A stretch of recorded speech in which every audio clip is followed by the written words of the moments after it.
오늘 우리가 읽은 이 본문의 말씀은 구약의 이야기 중에 아주 중요한 한 인물에 대한 이 서론에 해당하는 이야기를 우리에게 전하고 있지요. 이 야곱은 구약의 족장 이야기에서 아주 중요한 이 부분을 차지하고 있는 인물입니다. 이스라엘 12지파의 아버지라는 상징적인 위치도 그렇지만 그의 파란만장했던 삶을 통해서 우리는 하나님께서 우리 삶에 어떻게 개입하고 계시는가, 그리고 어떻게 역사하시는가를 간접적으로 볼 수 있기 때문이기도 합니다. 그의 말년에 이집트의 바로가 그의 나이를 물은 일이 있었지요. 그때 야곱이 그의 고단하고 험난했던 삶의 여정을 이렇게 한마디로 이야기한 바가 있습니다. 내 나그네 길의 세월이 130년이니이다. 내 나이가 얼마 못 되니 우리 조상의 나그네 길의 연조에 미치지 못하나 험악한 세월을 보내었나이다. 이 험악한 세월이라는 이 한마디의 말 속에서 다사다난했던 그의 굴곡 많았던 인생을 우리가 고스란히 느낄 수가 있죠. 그런 점에서 오늘 본문은 야곱이 앞으로 겪게 될 험악한 세월의 전조와 같은 이야기라고 할 수 있는 대목입니다. 이 본문은 두 개의 에피소드로 구성되어 있죠. 첫 번째 에피소드는 야곱의 출생과 관련한 이야기입니다. 쌍둥이로 태어난 야곱이 어머니 뱃속에서부터 형 에서와 다툼을 하고 있었다. 그런데 그가 태어날 때는 형의 발꿈치를 잡고 나왔다라고 하는 사실상 믿기 어려운 이야기가 전해지고 있습니다. 장차 일어날 형제 그리고 민족 간의 갈등을 예고하는, 암시해주는 내용이죠. 이 두 번째 에피소드는 성인이 된 야곱이 아버지를 속이고 형의 장자권을 가로채웠다라는 이야기입니다. 근데 성경은 속임수를 쓴 야곱보다 팥죽 한 그릇에 장자의 명분을 가볍게 팔아넘긴 에서의 경솔한 행동을 비판하고 있죠. 그리고 이것이 오늘 본문이 전하고자 하는 메시지의 핵심이기도 합니다. 사실 인간적인 면모로만 놓고 보면 야곱보다 형 에서가 조금 나아 보이는 것 같아 보이지요. 태어날 때부터 발꿈치를 잡고 나올 만큼 야곱의 인생은 이 평생을 자기 유익을 위해서 물불 가리지 않았던 아주 현실적인 사람으로 묘사되어 있습니다. 권모술수에 능한 이기적인 삶을 살았던 것처럼 보이지요. 반면 형 에서는 경솔하다기보다 오히려 동생의 말을 그저 대수롭지 않게 여길 만큼 그를 신뢰했거나 아니면 그만큼 통이 큰 사람처럼 보입니다. 실제로 그의 인품에 관한 이야기를 보면 그가 어떤 사람인가를 알 수 있지요. 이 야곱이 훗날 집으로 돌아오는 길에 보인 그의 통 큰 행보를 보면 그가 어떤 사람인가를 엿볼 수 있습니다. 이 도둑이 제발 저리다고 형의 보복이 두려워 떨던 야곱의 형은 모든 것을 용서하고 오히려 환대를 베풀죠. 그러자 야곱은 형에게 이렇게 이야기한 바 있습니다. 내가 형님의 얼굴을 배운 즉 하나님의 얼굴을 본 것 같사오며 형님도 나를 기뻐하심이니이다.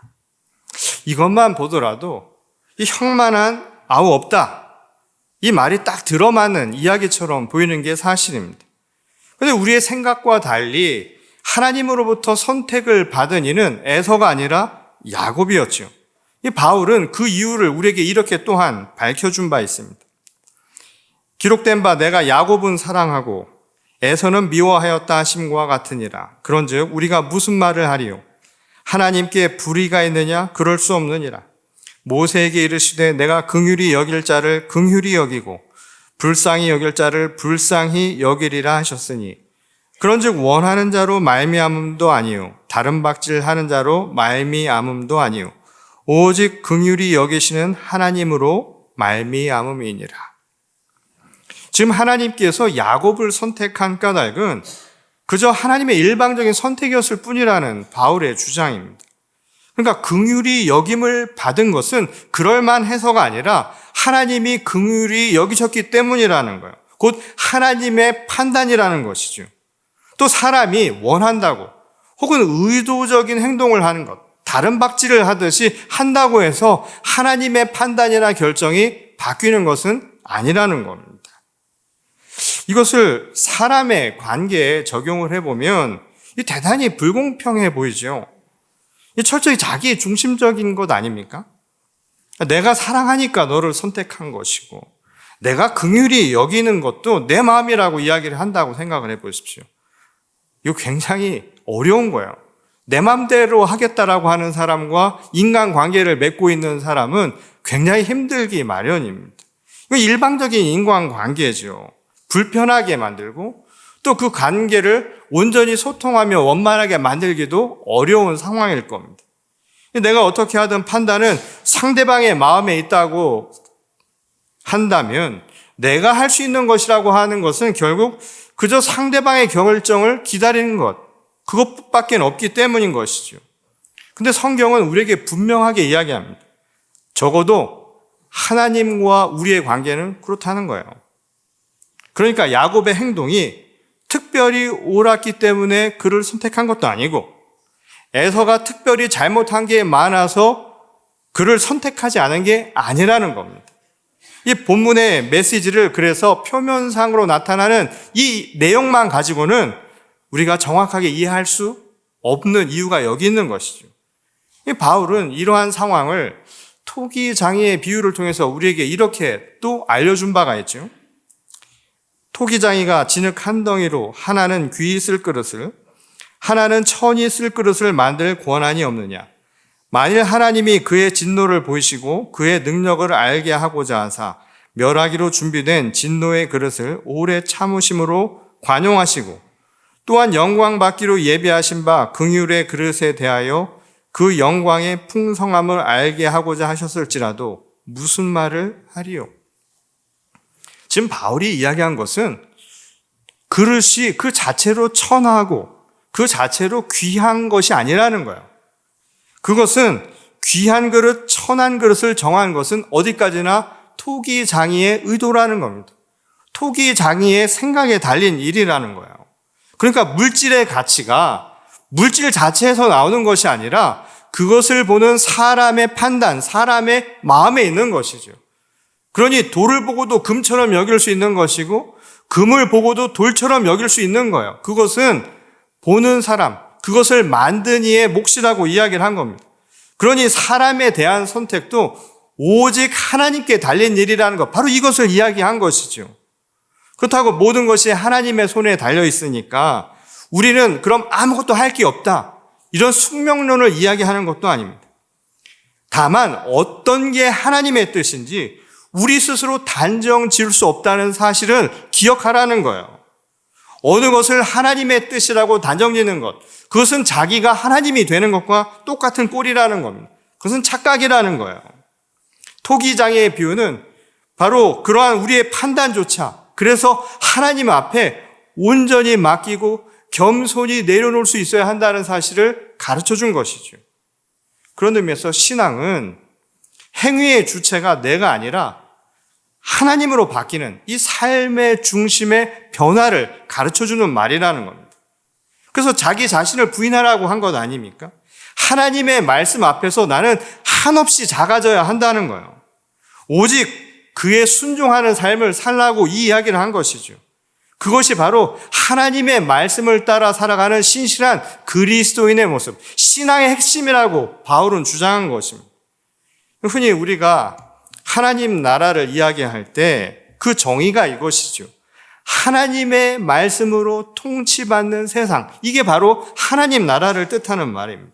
그러니까 하나님의 말씀을 따라 산다는 것, 그것은 하나님 나라의 그 통치에 의해서 산다는 것을 말하는 것이죠. 그러니 하나님 나라의 시민이 된다는 것을 의미하는 거예요. 그리고 그것은 곧 하나님 나라의 유업을 받을 장자의 권한, 장자의 명분을 받았다는 것을 뜻하는 말이라는 것이죠. 이 믿음이라고 하는 게 결국 하나님 나라를 사는 것 아니겠습니까? 하나님 나라의 그 말씀을 따라 살아가는 것, 그게 믿음이라는 거예요. 그래서 믿음으로 지금도 우리는 구원을 체험할 수 있는 거예요.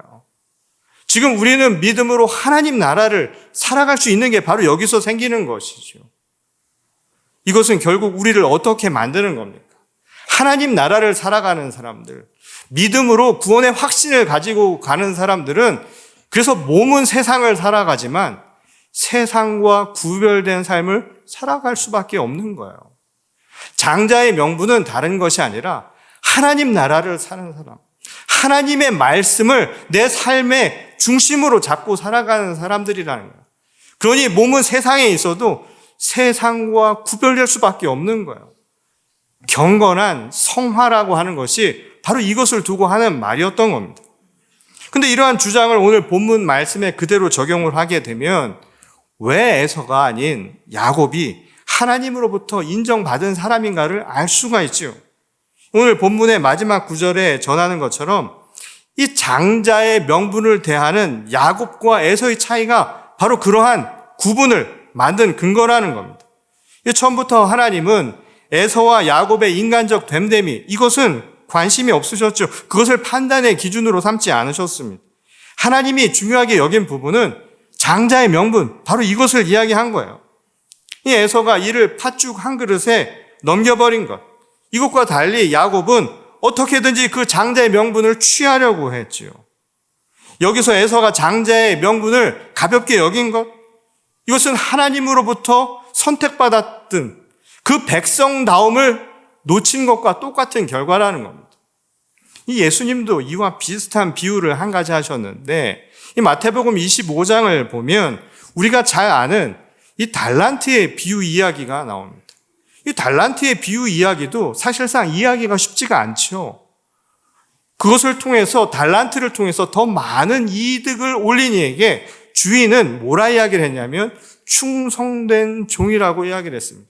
그리고 말하기를 너를 하나님 나라에 참여하게 하겠다. 그 잔치에 참여시키겠다라고 이야기합니다. 바꿔 이야기하면 달란트를 잘 활용한 사람에게 하나님 나라를 살아가는 장자의 명분을 주셨다는 거예요. 반면에 그렇지 않고 그것을 땅에 묻어두었던 이에게는 어리석고 악한 종이라고 이야기했습니다. 불충한 거예요. 순종하지 않은 삶을 두고 한 이야기인 것이죠. 그러니 오늘 에서가 장자의 명분을 경히 여겼다라고 하는 이 부분은 결국 그 달란트를 제대로 활용하지 않은 것, 장자의 명분을 제대로 지키지 못하고 하나님 말씀에 따라 순종하지 못한 삶이었음을 가르쳐주는 대목이죠. 그러니까 하나님 나라의 유업을 이어받을 장자로서 그 명분에 걸맞는 삶의 모습을 보여주지 못했다는 거예요. 그러니까 하나님의 말씀을 제대로 순종하며 사는 사람이라고 보기 어려웠던 것이죠. 그것은 오늘날 이 기독교 신앙의 위기 상황을 이야기하면서 오늘 우리 삶에서 또 우리의 현실에서 자주 발견되는 모습이기도 하지요. 이 하나님의 부르심을 입고 우리는 구원의 확신을 가졌다라고 생각을 합니다. 그래서 구원의 확신을 가진 사람은 어떤 사람인가? 많은 사람들이 구원의 확신을 구원을 받았다라고 하는 것, 받아야 한다라고 하는 자기 권리 주장으로 생각한다는 거예요. 하나님의 부르심을 받고 이 자리에 앉아 계신 많은 분들이 나는 구원의 확신을 갖고 있다고 생각하는 분들이 많습니다. 근데 그 구원의 확신이 뭐냐는 거예요. 많은 분들은 내가 이곳에 앉아 있으니까 당연히 구원을 받아야 한다라고 하는 것을 확신하고 있다면 그것은 제대로 된 구원의 확신이 아니라는 겁니다. 진정한 구원의 확신은 내가 구원을 받을 자라는 것, 곧 장자의 명분을 받은 자로서 그에 걸맞는 삶을 사는 거예요. 구원의 확신을 증거하며 살아가는 것, 이것이 진정한 거룩한 책임을 가진 자, 하나님 나라, 하나님의 말씀을 따라 살아가는 자의 모습이라고 가르쳐주는 겁니다. 이 믿음을 특권으로만 알고 그 책임을 다하지 않는 것, 그것은 장자로 부르시는 하나님의 소명을 가볍게 여긴 에서의 모습과 다를 바 없는 모습이라는 거예요. 그래서 바울은 하나님의 부르심을 받은 자, 그래서 장자의 명분을 가진 자가 어떤 모습인가를 이렇게 이야기한 바 있죠. 이 에베소서 4장 1절부터 4절 말씀을 보면 그러므로 주 안에서 갇힌 내가 너희를 권하노니 너희가 부르심을 받은 일에 합당하게 행하여 모든 겸손과 온유로 하고 오래 참음으로 사랑 가운데서 서로 용납하고 평안에 매는 줄로 성령이 하나 되게 하신 것을 힘써 지키라. 몸이 하나요 성령도 한 분이시니 이와 같이 너희가 부르심의 한 소망 안에서 부르심을 받았느냐. 지금 부르심을 받은 자는 어떤 자인가? 곧 장자의 명분을 가지고 살아가는 자, 구원의 확신을 거룩한 책임으로 여기고 합당하게 살아가는 자의 모습을 바울은 이렇게 이야기한 거예요. 지금 이야기한 것들, 겸손하고 온유하고 오래 참고 서로 사랑 가운데 서로 용납하는 사람, 결국 무엇을 이해하는 겁니까? 성품의 변화가 일어나는 거예요. 사람이 온전히 변화되는 겁니다. 구원의 확신은 내 입술의 고백, 여기에 앉아있는 것이 아니라 내 삶을 통해서 나타나는 거예요. 구원의 확신은 내 성품의 변화가 증거해준다 이 말인 겁니다. 그리고 그것은 나 혼자만 개인의 변화로 그치는 것이 아니라 성령 안에서 한 몸을 이룬 거룩한 공동체를 통해서도 증거된다는 거예요. 하나님의 말씀으로 하나 되는 그 나라를 바로 이 땅 가운데 이룰 수 있는 길이 바로 여기서 열린다는 것이죠. 그래서 장자의 명분을 지키는 사람들을 주께서 부르셨다는 거예요. 그런 점에서 에서가 장자의 명분을 가볍게 여긴 것은 하나님의 부르심을 받은 자녀로서 그 뜻에 합당한 삶을 살지 못했다는 것을 에둘러 표현한 말이었던 거예요. 말하자면 구원의 확신을 가진 자로서 그에 합당한 삶을 살지 못했다는 것으로 이해하는 대목이라는 겁니다. 에서는 장자의 명분보다 이 팥죽이라는 진리에 더 관심을 보였던 것이죠. 이 32절에서 그가 이런 말을 한 바 있습니다. 내가 죽게 되었으니 장자의 명분이 내게 무엇이 유익하리요? 먹고 사는 현실적인 욕구가 하나님의 말씀을 이 땅 가운데 이루며 사는 것, 삶의 가치가 달랐다는 겁니다. 그에게 삶의 가치의 중심은 뭐였냐면 내게 유익이 되는 거예요. 자기 중심입니다. 내게 유익이 되는 것이 내가 살아가는 삶의 방향인 거예요. 판단의 기준이 다른 거예요. 내가 인생을 어떻게 살아갑니까? 내가 어떤 게 인생을 잘 사는 것이라고 생각합니까? 오늘 여러분들에게 묻습니다. 지금까지 살아온 인생이 잘 살았는가 못 살았는가, 행복했나 안 했나라고 하는 것의 기준이 내게 유익이었다고 한다면 그것은 장자의 명분을 아직 제대로 받지 못한 모습이라는 거예요. 구원의 확신을 입으로는 고백했는지 모르지만 구원의 확신을 증거하며 사는 삶은 결코 아니었던 거예요. 오늘날 우리는 신앙이 말 그대로 허울만 그럴듯하고요. 이 실제로는 세속적인 욕구, 자기 중심적인 삶의 유익을 추구하는 이 교회의 모습도 어렵지 않게 찾아볼 수 있죠. 오늘날은 장자의 명분을 고수하려는 사람들, 구원의 확신을 증거하며 살아야 한다라고 이야기하는 사람들이 오히려 시대에 뒤떨어진다고, 답답한 사람들이라고 영적 꼰대라는 소리를 듣는 시대입니다. 교회도 세상의 방식처럼 현실의 유익을 추구하는 방식으로 바뀌어야 한다라고, 이것이 당연시 여기는 시대를 살아가고 있습니다. 마치 에서가 그랬던 것처럼 장자의 명분을 가볍게 여기고 살아가고 있어요. 그러다 보니 예배를 드려도 부르심에 합당한 신앙의 고백과 결단은 사라져버리고 자신의 욕구를 충족시키기 위해 복달라며 매달리는 소리만 가득 찬 현실입니다. 하나님의 나라를 갈망하는 소리가 없어진 시대를 살아가고 있는 거예요. 우리 100년의 기독교 역사를 통해서도 우리 믿음의 선배들이 보여주었던, 지금 여기 앉아 계신 많은 어르신들이 한국 교회의 부흥과 성장과 영적인 성숙을 위해 기도했던 그 기도 소리가 메말라가고 있는 현실이라는 거예요. 누구도 이 이야기를 하지 않으려고 한다는 겁니다. 이 교회도 양적 팽창, 이것에 대해서 관심은 많이 쏟는데 장자로서 그 명분에 합당한 영적 성숙에 이르는 것에는 관심을 두지 않는 분위기라는 거예요. 소홀하게 여기고 지내고 있다는 것이죠. 기독교인으로서 이 장자의 명분이 중요하다는 사실을 모르는 사람이 어디 있습니까? 구원의 확신을 이야기하지 않는 사람이 어디 있겠습니까? 문제는 이것을 알면서도 에서처럼 그것을 자기 유익을 위해 판단의 근거로 삼거나 아니면 야곱처럼 그것을 어렵사리 얻고 나서도 제대로 지키며 살지 못하는 것, 그런 영적 미성숙이 문제인 것이죠. 얕은 개울물 같은 거예요, 신앙이. 그런 점에서 지금 우리에게 필요한 것은 무엇일까요? 이 이야기를 하는, 그럼 너는 제대로 살고 있느냐? 그 질문이 나올 수 있도록 우리는 만들어야 한다는 겁니다. 우리 서로가 영적 미성숙을 서로에게 비판하고 깨달으면서 함께 깊이 있는 우물물을 파나가야 한다는 거예요. 그래서 쉽게 흔들리지 않는 뿌리 깊은 신앙을 회복해야 한다는 거예요. 당장 눈앞의 진리에 매몰되지 않고 하나님의 뜻을 우리 삶의 진리로 붙들고 살아갈 수 있는 참 신앙을 우리가 다시 회복해야 한다는 겁니다. 예수님도 무엇을 먹을까 마실까 입을까를 염려하는 것은 이방인들이나 하는 것이라고 말씀하신 바 있죠. 장자의 명분을 잃어버린 사람들, 곧 부르심을 받은 자라는 거룩한 책임을 삶으로 실천하지 못하는 이들, 구원의 확신을 오늘 우리 삶의 열매로 맺지 못하고 살아가는 사람들, 이 시대의 영적인 이방인들이라는 거예요. 열매를 맺지 못하니 그 세월이 험악할 수밖에 없다는 겁니다. 지금 우리에게 도전이 되는 질문이죠. 여러분, 오늘 우리는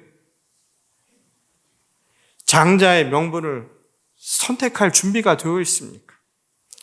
그래서 하나님의 나라를 붙들고 살아갈 준비가 되어 있습니다. 세상이 변화되든 그렇지 않든 상관없이 나는 변함없이 하나님의 장자로서 하나님의 말씀을 내 삶의 근거로 삼아서 하나님 나라를 이 땅 가운데 이루며 살아가기를 고백하고 결단하는 주의 자녀로 살아갈 준비가 되어 있느냐라고 묻는 것입니다. 아니면 열매 맺지 못하는, 그래서 험악한 세월을 살았노라는 그런 아쉬움을 토로하며 살아갈 그런 인생을 살아가시겠습니까? 팥죽 한 그릇에 영혼을 맡기는 그런 어리석음을 우리는 반복하지 말아야 하는 이유인 겁니다. 팥죽은 내 속에 들어가면 그것으로 끝입니다. 먹어버리는 것은 열매를 맺지 못합니다. 우리의 입으로 나오는 것, 우리가 손으로 뿌리는 씨앗만이 열매를 맺을 수 있는 것이죠. 바라기는 우리의 믿음의 열매가, 그리고 우리 구원의 확신이 우리 삶의 변화를 통해서, 우리 삶의 성품의 변화를 통해서, 그리고 성품이 변화된 거룩한 공동체를 만드는 것을 통하여서 증거될 수 있기를 소원합니다. 그리고 바라기는 우리 산타클라라 교회가 지난 50여 년의 세월을 지켜가면서 지금까지 지켜온 믿음의 뿌리를 잃지 않고 그 유산을 후세대들에게 전할 수 있기를 소원합니다. 내 성품의 변화, 열매는 자기 책임입니다. 그러나 그것을 통하여서 우리가 함께 맺어가야 할 구원의 확신은 나만이 아니라 바로 우리 거룩한 신앙 공동체를 통해서도 증거되어야 한다는 이 사실을 잊지 마십시오. 그래서 우리 교회가 이 하나님의 거룩한 공동체, 장자의 명분을 제대로 회복하는 주의 신실한 교회가 될 수 있기를 주님의 이름으로 간절히 축원합니다. 우리 다 같이 기도하시겠습니다. 우리를 부르시고 우리를 구원의 길로 인도하신 아버지 하나님, 여전히 주께서는 우리를 선택하셔서 하나님의 장자로 부르셨음에도 불구하고 여전히 저희는 그것을 경히 여기며 살았던 것은 아닌가. 우리 자신의 삶을 참회하게 하여 주시옵소서. 너무나 경박하고 너무나 가벼운 이 시대를 살아가고 있었던 것은 아닌가. 너무나 소중한 것을 너무나 경히 여기며 살았던 것은 아닌가. 팥죽 한 그릇에 내 영혼을 판 것처럼 자기의 유익을 통하여 삶의 참 진리를 잊고 지냈던 것은 아닌가. 오늘 이 시간 우리의 눈을, 우리의 시선을 변화시켜 주시옵소서. 우리의 고백과 결단이 이제 우리의 삶을 통하여 열매 맺을 수 있도록 주께서 함께 하시고, 그래서 우리가 함께하는 이 공동체가 하나님이 기뻐하시는 진정한 하나님의 나라를 이룰 수 있도록 은혜를 베풀어 주시기를 간절히 소원하오며 사랑이신 우리 주 예수 그리스도의 이름으로 감사하며 기도드렸습니다. 아멘.